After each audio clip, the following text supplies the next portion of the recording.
Bom, pessoal, então, telinha inicial com os assuntos que serão discutidos aqui no vídeo de hoje, os temas do dia, 6 temas no total, 2 deles em vermelho, porque são os temas em destaque.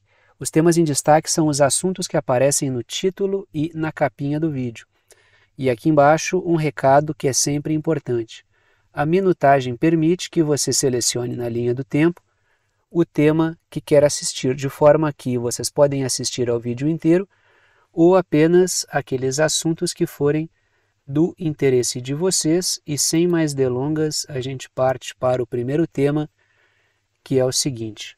Lá na parte superior da tela, dentro daquela caixinha preta, eu coloco o seguinte título: Opinião pública massacra a OTAN. E eu vou continuar falando aqui no canal a respeito de um tema que tem sido pauta de discussão, não só nos últimos vídeos, mas tem sido uma crescente conforme as semanas vão passando, que é uma crescente insatisfação da opinião pública em relação ao apoio dos países membros da OTAN à continuidade do conflito na Ucrânia. Isso está se tornando cada vez mais flagrante.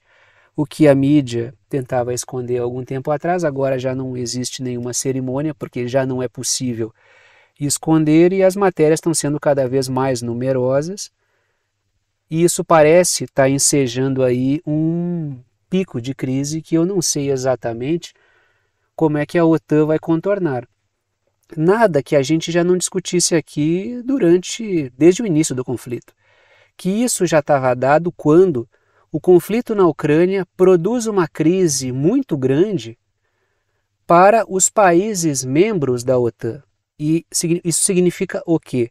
Que os países membros da OTAN apoiam uma agenda, que é uma agenda que dentre várias metas, várias questões, tem o conflito na Ucrânia, e o conflito na Ucrânia amplia uma crise que atinge os membros da OTAN, o que significa que os países estão contribuindo para uma crise que lhes prejudica. Logo, a sociedade não ia aceitar isso. A impopularidade da agenda está crescendo, como era algo evidente que aconteceria, e isso agora está se transformando nas mais variadas matérias, não só de agora, ao longo do conflito. Eu discuti várias vezes com vocês aqui protestos, posicionamentos de setores políticos, protestos da sociedade, contra a continuidade do apoio. Só que agora a gente chega num momento em que muita coisa está difícil de represar, muita coisa está difícil de esconder, aí começa a vir ao mesmo tempo uma série de questões muito espinhosas aí para a liderança da OTAN lidar. Eu não sei exatamente como é que a OTAN vai sair, como é que os Estados Unidos, os britânicos e os membros da OTAN vão sair dessa situação, mas o fato é que é um momento especialmente desfavorável, mais do que todos os momentos desfavoráveis que a OTAN acumulou ao longo do conflito contra a Rússia. Trago a seguinte matéria para a discussão, vamos começar a falar de algumas notícias aqui recentes sobre esse primeiro tema que eu trago. Alemães protestam contra o envolvimento da OTAN no conflito entre Rússia e Ucrânia. Na verdade, a gente discutiu isso aqui, acho que até cansar, é um conflito entre a Rússia e a OTAN, que tem na Ucrânia o seu espaço e tem nas forças militares ucranianas o agente que recebeu uma procuração. Então é um conflito indireto ou semidireto, chamem como vocês quiserem, entre a Rússia e a OTAN. Mas o que a população alemã está colocando aí? Esse conflito tem que ser apenas Rússia e Ucrânia, a OTAN não tem que participar, por quê? Porque o povo alemão não quer a Alemanha, que é um membro da OTAN, participando disso. Não é o primeiro protesto que aconteceu e não será o último protesto a acontecer, enquanto o conflito continuar, logicamente. Só que está muito difícil de esconder tudo isso aí, porque é opinião desfavorável nos Estados Unidos, é opinião desfavorável na Alemanha, é opinião desfavorável no Reino Unido, então essas coisas começam a estourar todas ao mesmo tempo, e aí gera um momento especialmente complicado. Está aí a Alemanha no mapa, a Alemanha pintada em laranja, a Rússia pintada em verde, porque vamos falar um pouco dessas relações aí, porque no final das contas, o que está no escopo do projeto envolvendo a Alemanha é arremessar a Alemanha para que ela entre num confronto com a Rússia. Esse é o projeto britânico-estadunidense, que é o projeto da cúpula da OTAN. Só que a população alemã não quer isso. Tanto é que um dos títulos que eu pensei, depois eu acabei mudando de ideia, já que eu não vou falar só da Alemanha nesse primeiro momento, foi: o povo alemão não quer guerra com a Rússia. E isso é uma realidade. O povo alemão, primeiro que o povo alemão não quer guerra. O que acontece na Ucrânia não lhe diz respeito, não lhe interessa. Então, quando a gente começa a ver o crescimento desses protestos, é justamente isso que está sendo manifestado. O povo alemão não quer guerra com a Rússia. Trago aí 2 pontos, começo pelas letrinhas vermelhas. Os protestos ocorreram no Dia da Unidade, eu não sei se é essa a forma correta de chamar, mas né, o Dia da Unidade diz respeito à reunificação da Alemanha, que é uma data comemorativa lá na Alemanha. Se alguém morar na Alemanha ou na Europa e tiver um termo mais adequado, pelo menos eu conheço como Dia da Unidade. Se não estiver correto, me corrijam aí, tá? Os protestos ocorreram no dia essa celebração da reunificação da Alemanha e cobraram o governo para que ele tenha responsabilidade na sua atuação. E quantas vezes quem acompanha aqui o canal não viu eu conversando sobre isso aqui com vocês? Que essa seria uma temática crescente. Populações indo às ruas para chamar o governo à sua responsabilidade. Governe para os alemães. O governo da Alemanha governa para os alemães. Não coloca o povo alemão em uma aventura que prejudica o seu próprio povo. Isso não faz o menor sentido. O primeiro-ministro alemão, Olaf Scholz, e a sua base de governo, ela é eleita para governar para o povo alemão e não para governar para os interesses financeiros das cúpulas que dão o norte da OTAN. A contradição está aí. O que eu falei ao longo de todo esse conflito não diz respeito à profecia, diz respeito à observação da realidade. Era óbvio que entraria em contradição. Segundo ponto. Os protestos exigem que o governo alemão adote uma postura de neutralidade. Não estamos falando da Alemanha apoiar a Rússia. Estamos falando da Alemanha não alimentar a continuidade do conflito e dentro do possível, fazer aquilo que o Zelensky sempre acusou que a Alemanha queria, que é, o governo Zelensky falou várias vezes isso. Parece que a Alemanha quer que o conflito acabe amanhã para retomar relações energéticas com a Rússia. E é a mais absoluta verdade. Romper relações energéticas com a Rússia prejudica e muito a economia alemã. Não é negócio para a Alemanha isso. A Alemanha tem que ver os seus interesses, porque a agenda da OTAN não lhe favorece nem um pouco. E muito menos o povo alemão acredita numa ideia de que a Rússia vai dominar toda a Europa, que é a tese da OTAN. Essa tese não faz o menor sentido. Tanto é que o próprio Stoltenberg acabou escorregando aí nas suas falas e admitiu que o que disparou o conflito na Ucrânia foi a expansão da OTAN em direção ao leste. Ele próprio. É que o cara mente tanto que uma hora ele cai em contradição, não tem como não. E aí continuamos, tá? Continuamos a falar da Alemanha, porque teve uma matéria do The New York Times que traz a seguinte notícia. Revolta em cidades pequenas revela preocupações maiores da Alemanha sobre a invasão da Ucrânia. A invasão da Ucrânia é a expressão que a OTAN usa para caracterizar as operações militares da Rússia na Ucrânia, mas que, logicamente, é uma resposta à própria atuação da OTAN e do governo ucraniano perante algumas regiões ali etnicamente russas. A matéria continua. A resistência da pequena Grossenheim a uma nova fábrica de armas mostra como o plano do governo para uma política externa mais assertiva está lutando para ganhar força. Do que essa matéria está falando? Está falando de uma região ali na Alemanha, de uma população e de representantes políticos que não querem a presença de uma unidade da Rheinmetall, porque temem que a Rheinmetall, como está envolvida diretamente no conflito na Ucrânia, ela seja alvo da Rússia, porque essa população não quer trazer a guerra para o seu cotidiano. E isso é um sentimento que me parece generalizado.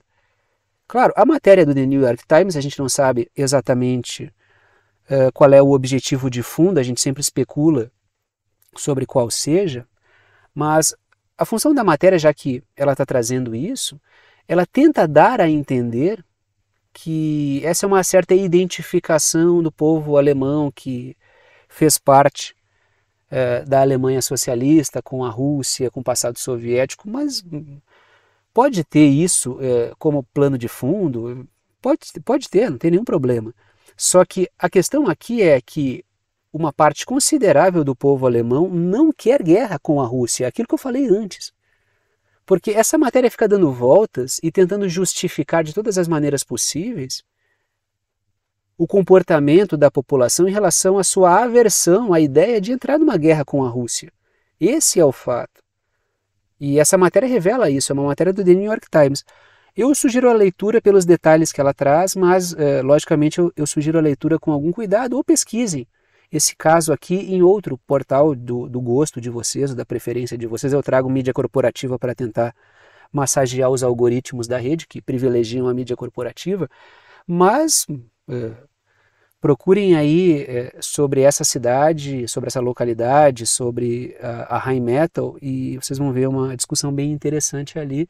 Os caras não querem a Rheinmetall ali.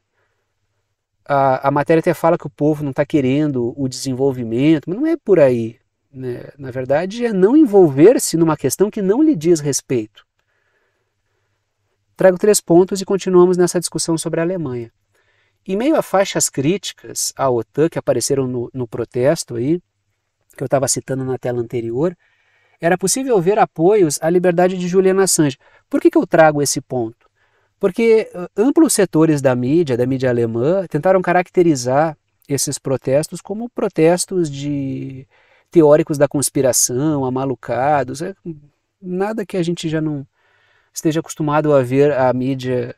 É um estratagema da mídia, que é assassinar a reputação, né? É tentar desqualificar quem está fazendo o protesto. Não, eram protestos de pessoas que não querem a Alemanha envolvida numa guerra com a Rússia. E essas pessoas, ao meu ver, estão absolutamente corretas.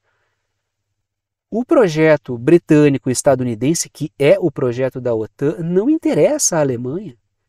Não interessa à Alemanha. Não interessa ao desenvolvimento industrial alemão. Uma das partes do projeto da OTAN, e quando eu falo OTAN, eu falo um braço armado dos interesses financeiros britânicos e estadunidenses, é destruir a indústria alemã, é destruir o desenvolvimento alemão. É colocar a Europa continental de joelhos perante esses setores. Então não interessa ao povo alemão isso. E é lógico que pode ser nessa cidade, pode ser em outra cidade. O povo alemão não quer uma guerra contra a Rússia. E o projeto da OTAN é colocar a Alemanha numa guerra contra a Rússia. Ou a Europa continental inteira. Segundo ponto. A OTAN colocou a Alemanha em rota de colisão com a Rússia, rompendo uma parceria energética importante para o desenvolvimento do país. Isso gerou uma crise, e essa crise gera uma insatisfação que explica esse comportamento da sociedade. Não tem nada de absurdo, nada de inexplicável aqui. Existe algo de absolutamente explicável. É o povo não querendo fazer parte de um projeto que não lhe interessa. Terceiro ponto. A população e os governantes na Saxônia, região em questão nessa matéria aqui, são contra a construção de uma fábrica da Rheinmetall. Vocês podem pensar, Rheinmetall, já ouvi esse nome antes. Sim, eu já ouvi esse nome antes aqui no canal. Já falamos sobre isso, né, que é o que eu coloco ali no segundo ponto, nas letrinhas vermelhas. Né. A Rheinmetall também quer colocar uma fábrica na Ucrânia, que é um investimento de altíssimo risco, já que é uma fábrica alemã, mas com acionistas de todos os lugares do mundo, então trata-se de interesses transnacionais. É uma fábrica da Alemanha, nominalmente da Alemanha, na Ucrânia, que pode estar na alça de mira da Rússia, já que contribui para o esforço de guerra ucraniano, logo torna-se um alvo natural da Rússia. E um ataque da Rússia a uma fábrica alemã gera uma atmosfera de atrito. Imaginem vocês a mídia explorando isso dentro da Alemanha e bombardeando a cabeça do povo alemão. Olha, a Rússia atacou uma fábrica alemã. A Rússia está atacando a indústria alemã. Na verdade, o projeto que ataca a indústria alemã sem precisar tirar bombas nela é o projeto da OTAN. Cortar o fornecimento de gás da Rússia para a Alemanha é a destruição da indústria alemã, de certo modo, porque a energia barata russa garante o desenvolvimento e a competitividade da indústria alemã. É uma loucura total pensar o contrário disso. Pelo menos para a situação, para a configuração que temos no momento. Não tem alternativa a isso. A OTAN corta cadeias de suprimentos sem oferecer alternativas viáveis que mantenham o desenvolvimento do país. Por isso a opinião desfavorável da população. Não é que a população alemã virou fanática a favor da Rússia, tem um sentimento de que quer apoiar a Rússia. Não. Primeiro ponto. Depois eu vou falar dessa matéria aí que vamos começar a envolver os Estados Unidos e na próxima tela eu falo um pouquinho do Reino Unido, né? Essa questão de opinião desfavorável da população de países membros da OTAN em relação à continuidade do apoio à Ucrânia. A população da Saxônia teme que a região torne-se alvo de ataques russos e vê a parceria energética Rússia e Alemanha como algo benéfico. Por quê? Porque é algo benéfico para o desenvolvimento da economia alemã, é algo benéfico para a manutenção dos preços da energia para o povo alemão. Terceiro ponto, agora deixa eu falar dessa matéria dos Estados Unidos, né? Falamos de Alemanha, membro da OTAN, vamos falar dos Estados Unidos. Corte de financiamento ameaça a estabilidade econômica da Ucrânia, porque um corte de financiamento dos Estados Unidos que mantém o pagamento de funcionários e de empresas pequenas na Ucrânia. Trago a matéria continua, tem um subtítulo. Os Estados Unidos pagam contas do governo e salários do setor público, inclusive de setores privados também, ao lado do fornecimento de armas. Não é só ajuda entre aspas, né, em armas, é também manutenção do pagamento do funcionalismo. E esse corte que está sendo discutido agora, porque existe uma impopularidade enorme em torno da continuidade do apoio dado pelo governo dos Estados Unidos à Ucrânia, já falei aqui de uma pesquisa que foi publicada pela CNN, CNN, não é nenhum canal russo, que revela que 55% da população dos Estados Unidos é contra continuar apoiando a Ucrânia e prolongando a guerra. Isso acaba se refletindo na resposta que os congressistas dão. Tanto é que o próprio Kevin McCarthy, que é líder do Congresso nos Estados Unidos, foi fritado, o cara caiu da posição dele.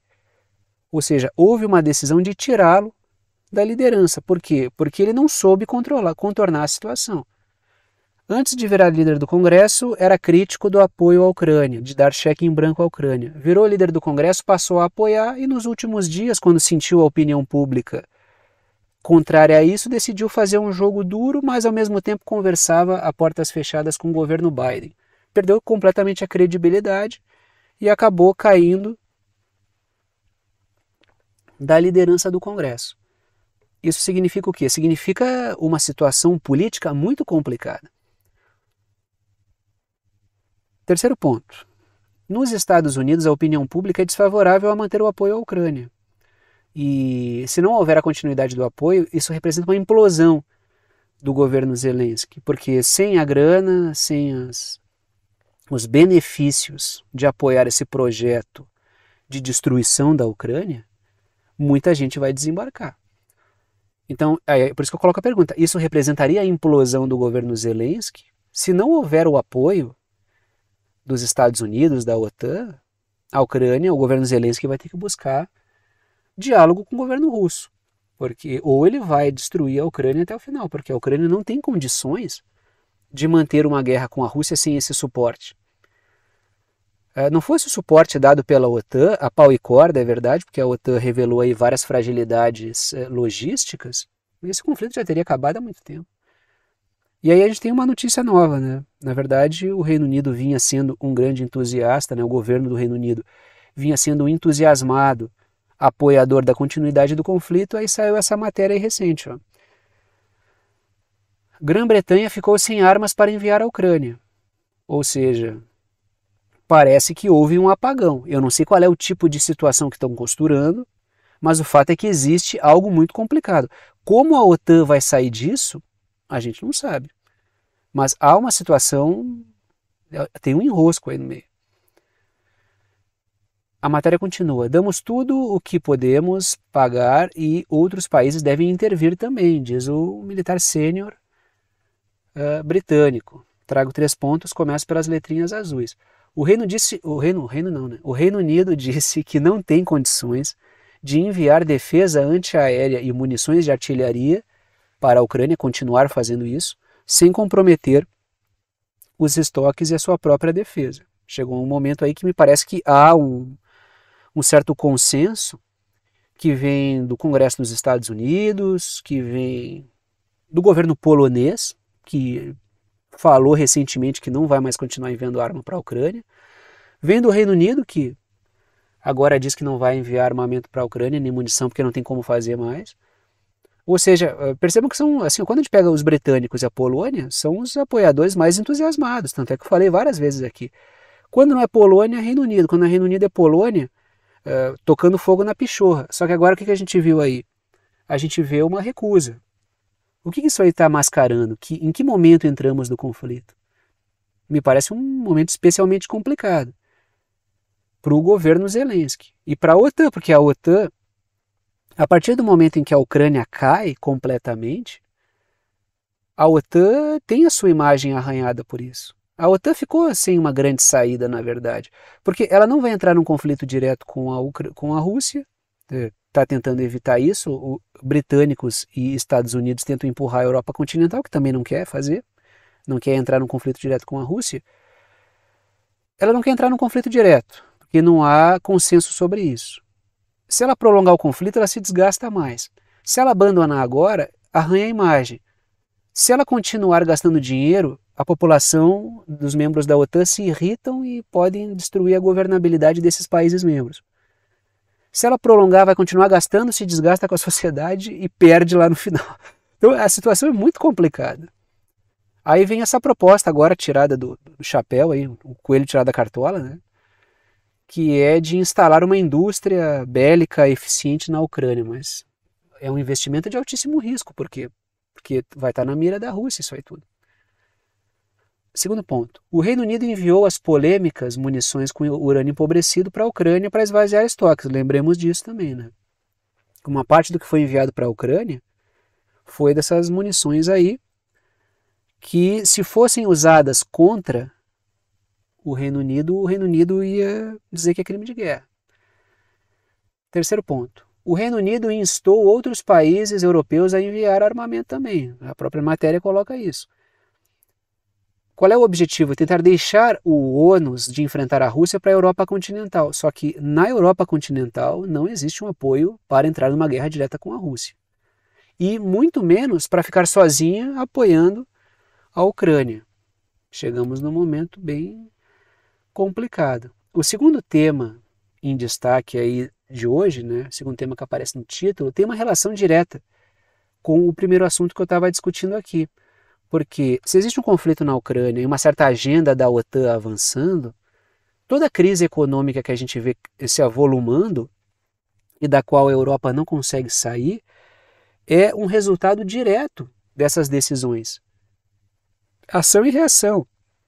Existe uma agenda e parte do pacote é essa crise, porque à sombra do conflito na Ucrânia, das sanções promovidas contra a Rússia, existe um objetivo determinado de quebrar cadeias de suprimentos, e fazer essa reformatação econômica produz uma crise. Essa crise que se vive aí já é a própria agenda de reformatação das cadeias de suprimentos.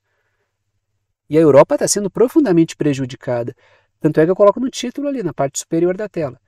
Catástrofe econômica na Europa. É o que a gente está vendo. E é uma catástrofe anunciada. Porque dava para ver isso. Há quanto tempo que eu não estou falando aqui no canal sobre crise econômica na Europa? Produto de uma agenda e de escolhas infelizes de governos que deveriam governar para a sociedade, mas governam baseados numa agenda que prejudica os países membros da OTAN, que é a agenda da cúpula da OTAN, que é uma agenda britânica, mas sobretudo estadunidense. Trago 2 pontos, começo pelas letrinhas. Começo não. Antes eu vou falar da matéria. Estou queimando etapa aqui. Aluguéis inflados, altas taxas de juros e falta de oferta criam crise imobiliária europeia. Mais uma das crises, né? Vários de vocês que acompanham o canal acompanham da Europa. Eu já falei para vocês, né? Olhando ali os dados de pessoas que acompanham o canal, 80% de pessoas que acompanham aqui do Brasil e 20% são pessoas que acompanham de outros lugares, né? E muitos de vocês acompanham da Europa. Quando eu falo de crise na Europa, problemas inflacionários, juros altos, etc, etc, etc, muitos de vocês dizem, tá feia a coisa aqui mesmo. O que tu está falando é absolutamente verdade. Estou sentindo na pele essa crise. Hoje vamos falar mais um pouco a respeito dessa crise. E é uma crise que nós temos discutido aqui faz bastante tempo. A matéria continua, né? Os custos crescentes em toda a União Europeia estão precificando os locatários, impedindo a construção de potenciais compradores e impedindo a construção de novas casas. À medida que a crise imobiliária na Europa cresce, o mesmo ocorre com as altas taxas de moradia em todo o bloco. Quais são as soluções para a crise imobiliária na Europa? Bom, não sou eu que vou responder uma pergunta complexa dessa, porque eu não sou economista. Mas uma parte importante passa por decisões geopolíticas. Passa por mudar o cenário, passa por mudar a estrutura disso tudo. O que está estruturando essa crise, o que está na raiz do problema, é uma concepção geopolítica profundamente inadequada e que obviamente geraria crise a ponto de um Zé Ninguém que nem eu conseguir estar discutindo isso há um tempão. Essa crise não é nenhum fator aleatório, não é nenhuma surpresa, é algo que faz parte de um projeto. Enquanto não mudarem o projeto, não mudarão o cenário de crise. Se o motivo da crise, do crescimento da alta do preço da energia, na alta do preço consequente das coisas, porque a energia acaba encarecendo tudo. Se é a alta do custo do transporte, por causa dos combustíveis, e a alta do custo da energia que produz as coisas, isso leva a uma crise generalizada. Se existe um motivo para a crise e os caras administram a alta da taxa de juros quando a raiz do problema continua ali, os caras estão enxugando gelo. Então, usem a expressão que quiser, estão amarrando cachorro com linguiça. Esse é o grande problema. Então, não é preciso ser economista, muito embora seja importante a participação dos economistas no debate, mas a economia não vai resolver tudo, porque existem escolhas geopolíticas inadequadas. E isso produz um certo cenário. É difícil saber onde acaba a geopolítica e onde começa a geoeconomia. São coisas que se informam uma em relação à outra. Trago daí a Europa destacada, né, no mapa. Não está destacada, está só a Europa aí, né? E trago 2 pontos, começo pelas letrinhas vermelhas. Em 6 meses, as transações em euro, moeda da União Europeia, no mercado caíram mais de 15%. E o euro perdeu 10% do valor em relação ao dólar no mesmo período. Isso significa o quê? Isso significa uma perda de relevância da economia da Europa. Não é só olhar a moeda pela moeda, mas ver que é uma crise que acaba se verificando, como, no final das contas, como uma crise que vai ganhando cada vez mais um caráter monetário também, cambial. E isso é um problema enorme para a Europa. Por isso que, quase de maneira desesperada, a matéria coloca quais são as soluções, né? Vão aparecer várias sugestões, a mídia corporativa vai colocar várias sugestões que não passam pela raiz do problema. Segundo ponto, hoje a Europa isso é uma realidade, tá? Isso aqui não é assim uma afirmação baseada em ideologia e opinião, isso é uma colocação baseada em números. Hoje a Europa é um bolsão de baixo crescimento no mundo, isso é fruto de um projeto da OTAN. Pode mudar? Pode, mas o esforço não passa apenas por medidas econômicas, alta de juros para controlar a inflação. Por quê? Porque isso é puxar o freio de mão da economia. Aí a gente vê o quê? A gente vê indústrias fechando, salários caindo, pessoas perdendo emprego e isso vai alimentando uma insatisfação. Aí depois vem isso, é o crescimento desordenado de movimentos radicais, mas eles não saem do nada, entendeu? Quando a crise é aguda, as pessoas querem sair das radicais. Ou seja, o próprio Vladimir Putin já falou. A agenda que a Europa está escolhendo vai fazer com que eles fiquem penando com grupos radicais lá dentro. Por quê? Porque as pessoas desesperadas procuram esse tipo de alternativa. Então, o Putin estava colocando há muito tempo, faz uns 2 anos que eu vi o Putin falar sobre isso, entendeu?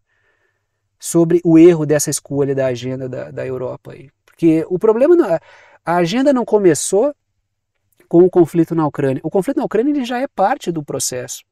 Algo isso aí vem se arrastando. A gente olha toda a discussão de construção do Nord Stream 2.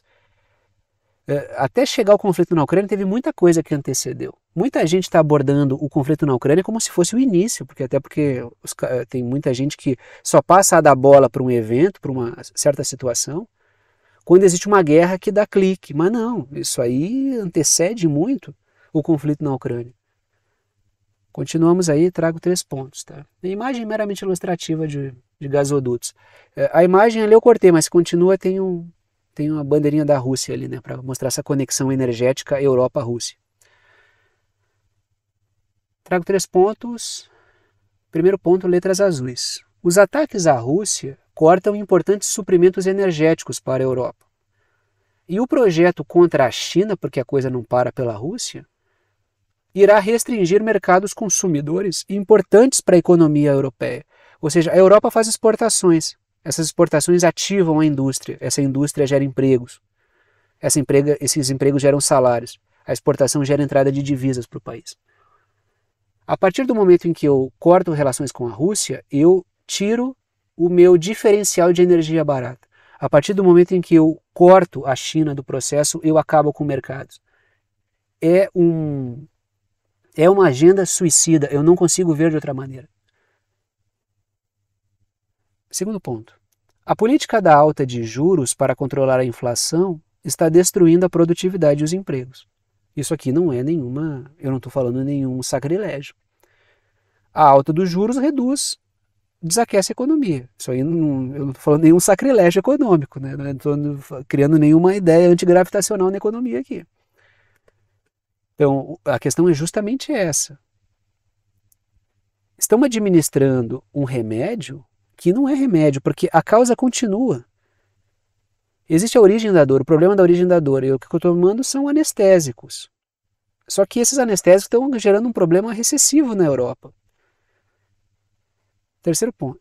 E quantas vezes, para quem acompanha o canal, tem gente que acompanha o canal aqui desde o início, tem gente que está aqui comigo há anos, acompanhando o meu trabalho.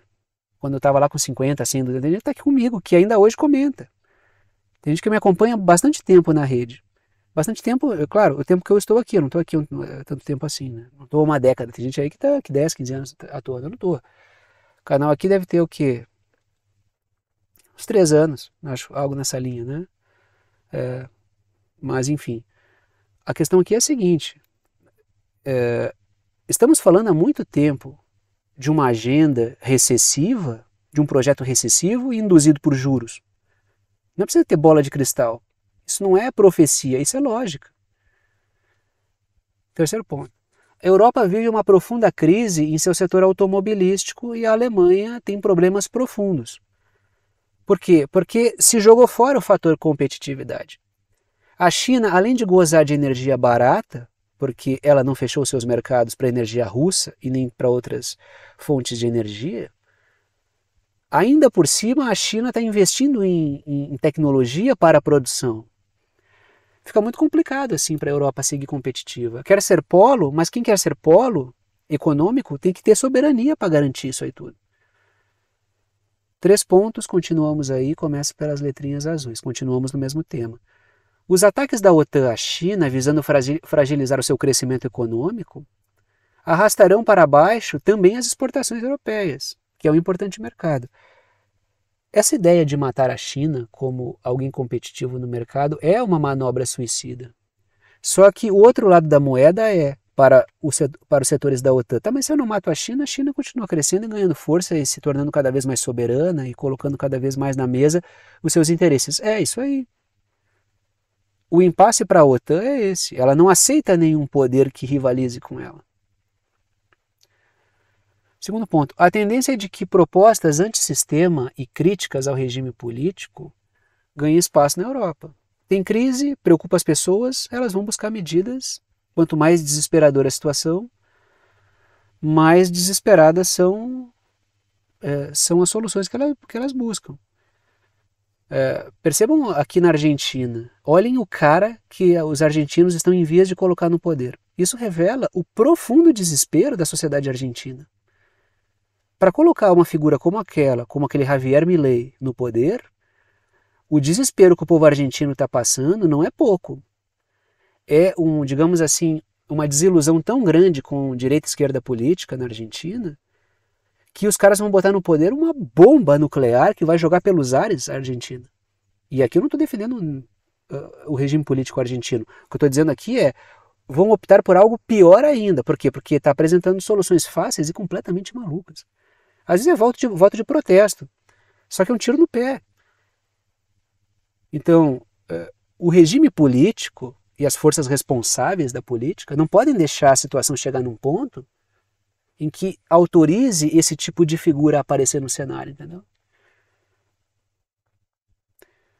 Terceiro ponto. Fatores de risco que assolam a Europa.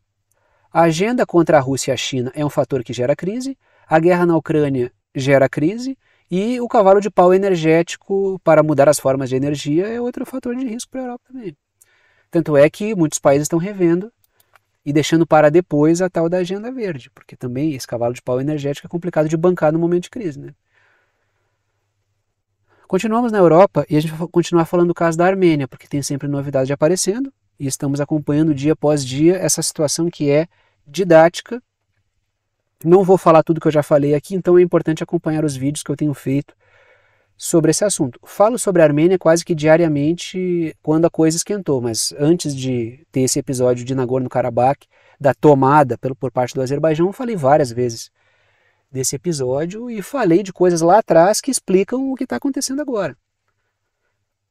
A Armênia aprofunda laços com a OTAN. É o governo armênio que aprofunda laços com a OTAN. A Armênia não é um bloco coeso. A população está vendo de um jeito. O governo armênio, ele sempre revelou o governo que está agora, né? Esse governo do Pashinyan. O Pashinyan, ele sempre se revelou uma figura muito aberta para conversar com a OTAN. Isso eu já falei há muito tempo atrás aqui. Volta no ano passado eu falei de encontros do Pashinyan com representantes da CIA. Então, isso já estava colocado. Criar uma certa situação de crise, o Pashinyan é uma coisa, a Armênia é outra, é importante que se diferencie. Tanto é que tem protestos contra o Pashinyan na Armênia. O Pashinyan, ele deixou se criar uma situação de crise que a OTAN está capitalizando para tirar a Armênia da órbita de relações da Rússia. Isso estava colocado com o passar do tempo. Olhem a matéria que eu trago aqui. A França concorda com futuros contratos militares com a Armênia para fornecer ajuda. Ou seja, países membros da OTAN ocupando espaços. O que estava colocado, o projeto era esse. Quantos vídeos eu não fiz aqui falando? Existe um projeto de explorar o momento de Rússia em guerra na Ucrânia para tirar a Armênia da órbita da Rússia. Falamos várias e várias vezes sobre isso aqui. Isso que está acontecendo é o quê? É o desenlace final. Que não é tudo responsabilidade do Pashinyan, não é tudo responsabilidade do Pashinyan, mas o Pashinyan tem responsabilidades nisso.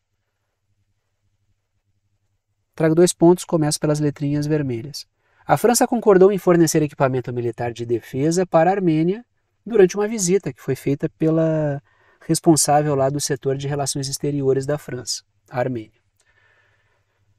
Segundo ponto, a França pediu a inclusão da Armênia em um fundo militar de apoio da União Europeia, que é um fundo lá tem algum termo do tipo Forças para a Manutenção da Paz, alguma coisa assim, né? Um fundo de apoio à manutenção da paz, eu agora não me recordo exatamente o termo exato, mas é algo nessa linha. Então, o que é? A Armênia se deslocando em direção à OTAN, à União Europeia, estabelecendo conexões militares com a França, enquanto faz parte de um tratado de segurança com a Rússia. A sinuca de bico ali era qual? A Rússia tem relações com o Azerbaijão, parceiro militar, mas tem relações com a Armênia. O que a OTAN criou foi um atrito entre a Armênia e o Azerbaijão, no qual, se a Rússia se intrometesse e defendesse o território de Nagorno-Karabakh para a Armênia, ou qualquer saída que não privilegiasse, não contemplasse o Azerbaijão, seria visto como uma intromissão internacional. Por quê? Porque Nagorno-Karabakh é reconhecido internacionalmente como território do Azerbaijão. Continuamos aí. Olhem essa matéria, né? O primeiro ponto que eu coloco ali, as letrinhas em azul, antes de falar da matéria, é o saldo disso tudo. Sempre foi vontade da OTAN conseguir sequestrar a Armênia de suas relações com a Rússia. Primeiro, rompendo o Tratado de Segurança e depois afastando comercialmente a Armênia, pressionando a Armênia a sancionar a Rússia, o que não sei se não vai acontecer no futuro, o que vai gerar uma crise enorme para a Armênia. Olhem essa matéria. A Armênia ratifica o Estatuto de Roma do Tribunal Penal Internacional em demonstração de desafio contra a Rússia. O que o Tribunal de Haia colocou? Um mandado de prisão para o Vladimir Putin. O Tribunal Penal Internacional, o Tribunal de Haia, é uma ferramenta que historicamente trabalha como um braço da OTAN extremamente parcial. E quando a Armênia topa isso, agora ela entra no hall de países que, né, não podem receber o Vladimir Putin, porque ele tem um mandado de prisão, o que já revela a parcialidade do Tribunal Penal Internacional. E não só isso, se vocês olharem o histórico do Tribunal Penal Internacional, vocês vão identificar isso. Tanto é que tem muita gente que não leva o Tribunal Penal Internacional a sério, porque ele é extremamente parcial. Essa decisão é mais uma delas. Segundo ponto. Dificilmente a União Europeia vai sancionar o Azerbaijão, dado o fato de ter firmado acordos energéticos com o país. Ou seja, existe uma pressão. União Europeia sancione o Azerbaijão. É mais um problema para a União Europeia. Não falei sobre uma crise lá, não falei sobre a crise, questão energética, de sancionar a Rússia. Vai lá, sancione o Azerbaijão. Logo depois de fechar acordos energéticos para ter uma alternativa ao gás russo. Qual é a probabilidade da União Europeia sancionar o Azerbaijão por causa da Armênia? Pode acontecer? Pode, até porque a União Europeia tem feito cada tiro no pé aí, mas não sei se ela vai tomar essa medida aí. Não estou concordando com o Azerbaijão aqui, só estou dizendo que para os interesses da Europa, da União Europeia, ela começa a ficar sem saídas, né? Não vai poder sancionar todo mundo que vende energia ao mesmo tempo. Terceiro ponto. Aí começa a sancionar o Irã, sanciona a Venezuela, sanciona a Rússia. E aí? Vai ter energia como? Terceiro ponto. Após receber a visita da USAID, setor dos Estados Unidos responsável por bagunças políticas, estava lá Samantha Power conversando com o Pashinyan, agora a Armênia fecha com a campanha de Haia para prender o Putin. Por isso é a Armênia aproximando-se mais da OTAN. Indo-Pacífico, tá? Vamos falar do Indo-Pacífico, vamos falar do Índico, na verdade. Isso aqui foi um link que um camarada mandou, disse, olha só essa matéria aqui interessante, está dentro do contexto aí do que a gente sempre discute, né? E realmente, Índia e China em disputa no Oceano Índico. Por quê? Olhem a matéria da Associated Press. O presidente eleito das Maldivas, e as Maldivas é uma série de ilhas e recifes de corais ali, que consolidam, claro, um território soberano, e que eu pintei em vermelho na água ali, tá? Estão vendo vários pontinhos ali ao sul da Índia, pontinhos vermelhos? Ali, eu não pintei, na verdade o mapa pintou automaticamente para mim. Mas aqueles pontinhos vermelhos são as Maldivas, só para a gente espacializar, tá? O presidente eleito das Maldivas diz que está comprometido em remover os militares indianos do arquipélago. Isso é um problema para a Índia, porque no Oceano Índico a Índia perde espaço e a Índia acabou de anunciar um ousado projeto naval. Isso é problema para a Índia, né? Trago 2 pontos, começo pelas letrinhas vermelhas.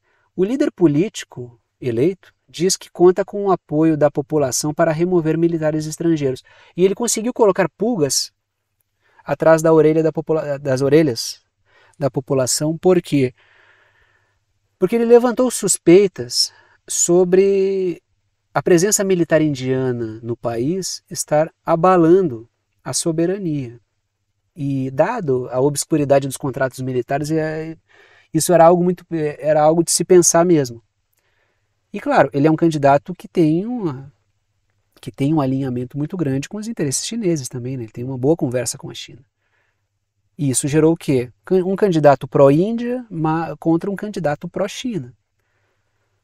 E o candidato pró-China acabou vencendo, levantando uma questão pertinente, que é qual é o nível de soberania das Maldivas se o país faz contratos obscuros militares com a Índia. Então o cara conseguiu criar Porque tudo, campanha política é questão de saber em que pontos polarizar, entendeu?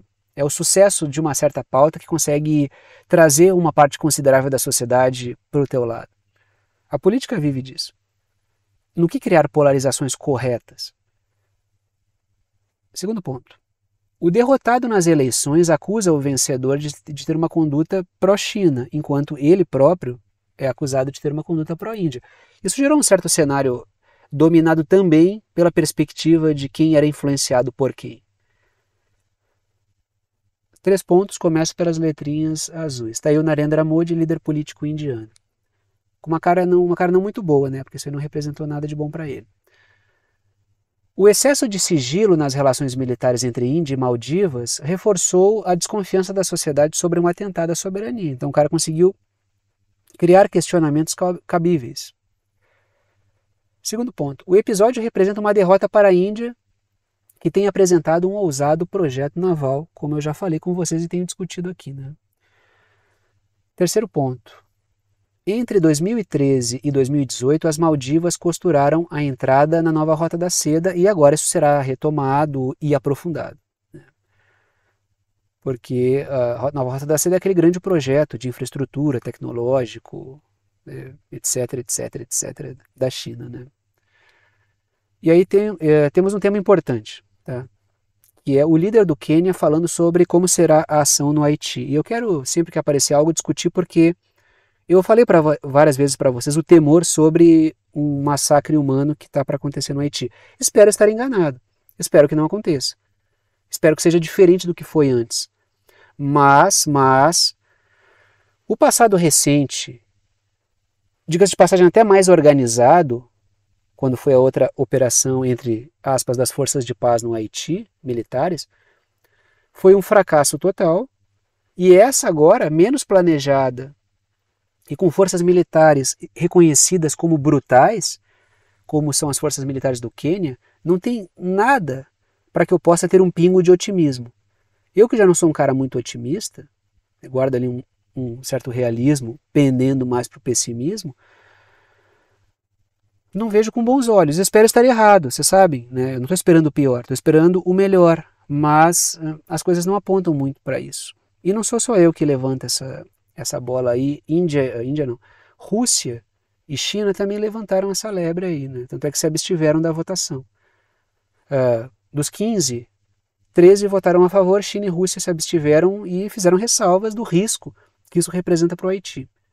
Não vetaram porque isso logicamente levaria, né? Então não fazem nada pelo Haiti, também não deixam ninguém fazer, daí ia levantar tudo uma celeuma internacional, sendo que setores políticos no Haiti não querem isso, setores sociais no Haiti também não querem isso aí, né?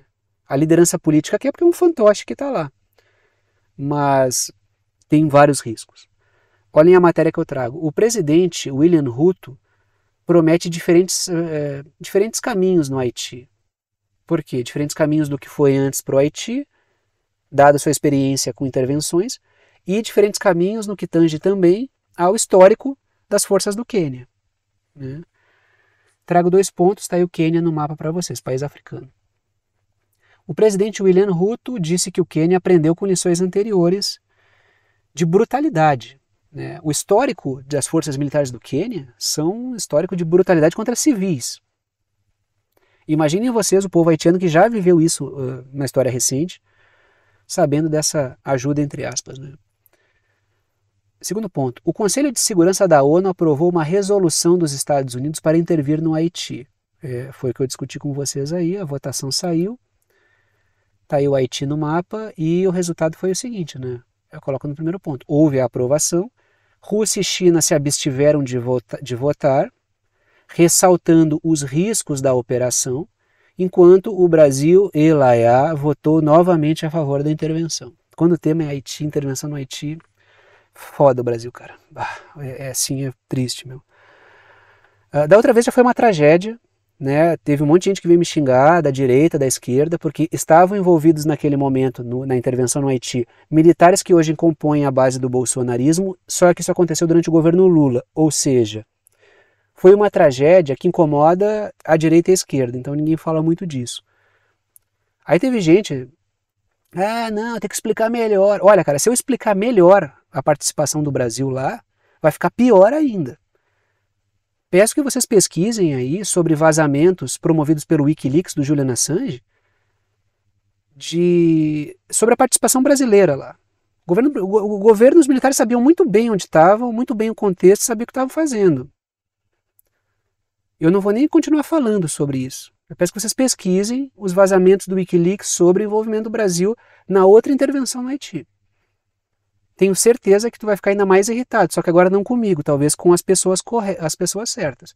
Aqui não é um papo de direita ou esquerda, tem um papo sobre a questão de percepção correta das coisas. E o envolvimento do Brasil foi uma tragédia. Daí o cara da direita dizia que a culpa era do Lula só, e o cara da esquerda dizia que a culpa era do Heleno. Não, cara, ali foi sabe, tem a jogada ensaiada e tem uma cagada ensaiada.